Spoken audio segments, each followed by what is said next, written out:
Bonjour à tous les amis, c'est Z. Aujourd'hui, je vous présente une petite vidéo qui m'intéresse énormément, donc c'est pour ça que je l'ai postée.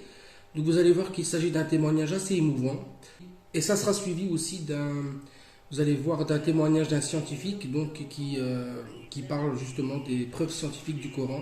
Je pense que le Coran c'est un des livres qui se rapproche plus de la science, on va dire, et donc vous allez voir que il y a plein de signes scientifiques du Coran. Donc là, on en cite quelques-uns, mais on a plusieurs.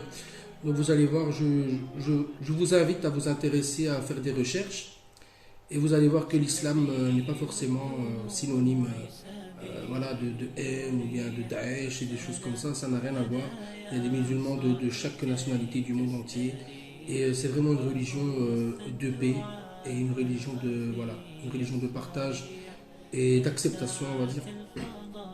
Et donc voilà, je vous laisse avec cette vidéo. N'hésitez pas à commenter, activer la cloche de notification pour ne pas rater des vidéos et alors à m'écrire en commentaire ce que vous en pensez. Et donc voilà, c'est Z et je vous souhaite un bon visionnage. Ciao, ciao. Et je courais sur la plage et je pensais, j'étais angoissé. Et d'un seul coup, je ne sais pas pourquoi, j'ai regardé vers le ciel en courant. Il y avait la lune qui reflétait sur la mer, c'était très beau. Et j'ai vu un seul nuage au-dessus de moi. Je n'ai pas prêté attention. J'ai continué à courir. Et puis j'ai continué à penser. Et de nouveau, instinctivement, j'ai regardé en l'air. Et là, la surprise, c'est que le nuage était toujours là. Moi qui viens de l'agriculture, j'ai passé des journées et des journées. Je me suis dit, mais un nuage, ça bouge. Il y a du vent. Pourquoi il est toujours là? C'est bizarre. J'ai continué à courir. Et après, j'ai de nouveau regardé. J'étais toujours sur la plage, je courais beaucoup. Hein. Le nuage était toujours là. Alors là, je me suis arrêté. Net. Et j'ai regardé le nuage. Et j'ai vu le nuage se transformer. Je l'ai expliqué après à mon épouse et à un ami qui est docteur en je ne sais plus quoi, Saïd. Et j'ai expliqué, ils m'ont demandé comment était le nuage. J'ai expliqué, le nuage, il était comme ça, comme ça, comme ça, et je sais pas quoi.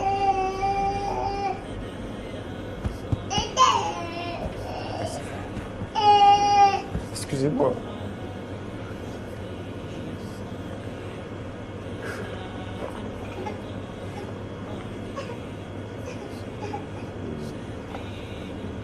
Voilà, je peux continuer. Moi, sinon, je me viens pas trop. Et là, ils m'ont expliqué que c'était le signe d'Allah.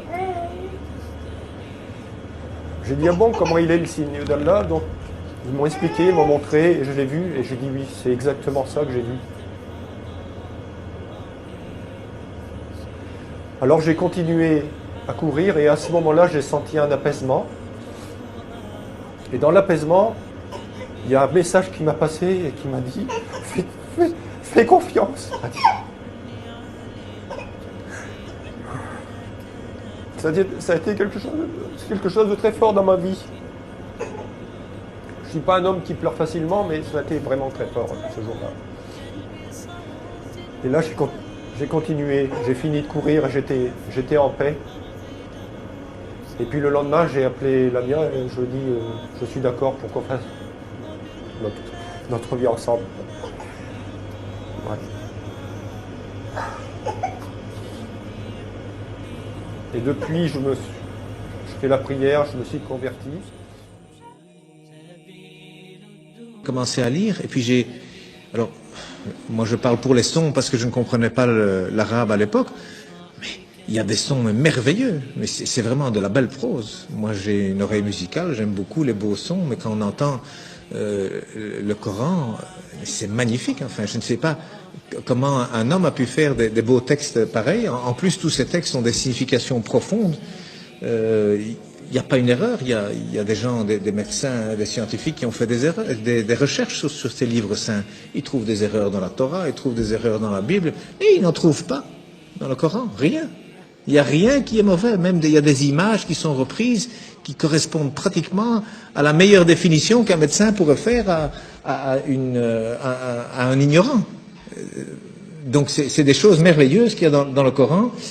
Et en plus, moi j'ai découvert récemment la formule de la beauté, comme on dit, c'est-à-dire qu'aujourd'hui la beauté c'est quelque chose qu'on calcule mathématiquement, hein, donc il y a des formules pour savoir jusqu'où il faut mettre du rouge à lèvres, jusqu'où est-ce qu'il faut épiler les sourcils, il y a un coin respecté qui va du coin de la bouche, le long du nez, jusqu'au coin de l'œil et le début du sourcil. Donc ce qu'il y a là, il faut l'enlever, et puis il faut aller du coin de la bouche à l'autre coin de l'œil, jusqu'à l'autre fin de sourcil. Cet angle, il doit être exactement l'angle qui correspond à un rectangle où il y a cette proportion, la beauté mesurée, comme on appelle, que d'ailleurs Fibonacci a découvert lorsque les chiffres romains ont été éliminés et remplacés par les chiffres arabes. Alors, ils viennent d'Inde en réalité, avec le sifr, le zéro. En arabe, ça s'appelle le sifr. Donc, c'est devenu les chiffres plutôt que les nombres. Et puis, Fibonacci l'a découvert avec ces chiffres. C'est formidable, on peut faire des calculs infiniment grands et puis avec la virgule infiniment petit. Et il a découvert comme ça que la pyramide de Khéops, le Parthénon, enfin tous ces beaux bâtiments, même en Italie, il a découvert qu'il y a toujours la bonne proportion. Même les peintures, il a découvert que toujours c'est au même endroit que doit se trouver le centre du tableau. C'est pas au centre, non, c'est quelque part 1 sur 1,618. Donc il y a des proportions. Eh bien aujourd'hui on retrouve, la Mecque se retrouve sur la terre aujourd'hui. Lorsque vous avez 1 et 1,618, eh bien cette ligne, elle passe à travers la Mecque, à travers la Kaaba au mètre près. Et la distance entre la Kaaba et le pôle Nord fait 1, et entre la Kaaba et le pôle Sud fait 1,618. Ça veut dire qu'Abraham, il a abandonné sa femme, enfin sa servante Hajar, avec son fils Ismaël. Elle a dit, pourquoi ici? Dieu m'a dit ici. Donc il semble qu'aujourd'hui, c'est par rapport en tout cas, et c'est même lié au village de Greenwich, qui a servi à dessiner la carte de cette terre, parce que le milieu c'est Greenwich. Eh bien, c'est considéré là comme le centre de beauté que tous les peintres utilisent aussi. D'ailleurs, depuis Leonardo da Vinci, il a dessiné des tas de choses. Vous savez, le corps, 1,618, le nombril, il est à 1 mètre du sol, la taille idéale, c'est 1,618 m. Donc, il y a plein de choses. Les dents même, la dent du milieu, elle fait 1,618, à côté, elle fait 1. La bouche, elle fait 1,618, le nez, il doit faire 1. Là, il y a des chirurgiens esthétiques aujourd'hui qui utilisent ces mathématiques pour corriger les visages. Eh bien, il y a un verset qui contient la Mecque dans le Coran. Eh bien, le verset, il fait 47 lettres, divisé par 1,618, ça fait 29. Pile poil le début du mot Mecca. Enfin, c'est un bas de Becca, mais c'est pile poil à cet endroit-là. Donc, je veux dire, quand on découvre des choses comme ça, et il y en a encore dans le Coran, il y a des vérités comme ça mathématiques, on se dit, c'est quoi ça? C'est pas un homme, il n'avait pas d'ordinateur, le prophète, il n'en avait pas, c'est sûr, c'est certain, ça c'est vraiment une vérité, on n'a jamais rien retrouvé d'informatique à l'époque, c'est sûr. Et ça a déjà été testé, à mon avis, 1 million de fois. Ça fait partie de la science exacte. Mais cet homme, d'où est-ce qu'il a cherché ce texte? Il y a plein de choses comme ça. Alors le premier message, d'ailleurs, il a 19 mots. Le premier message de 19 mots, Bismillahirrahmanirrahim, fait 19 lettres. Il y a 6 fois 19 sourates, il y a 142 fois 19 le mot Dieu dans le Coran, il y a 3 fois 19 fois le miséricordieux dans le Coran. Ce chiffre 19 dans le Coran, c'est aussi quelque chose d'incroyable. Mais donc le premier message, c'était, voilà, informez-vous. Au lieu d'interpréter, d'abord le savoir. D'abord savoir de quoi on parle. Et le dernier message du prophète, dont on dit qu'il est mauvais pour les femmes, eh bien, il a dit, soignez vos femmes, et pour la prière, ne l'abandonnez pas. Alors, moi je dis, une religion où le premier message et le dernier message sont ainsi, je ne vois pas très bien ce qu'on doit craindre.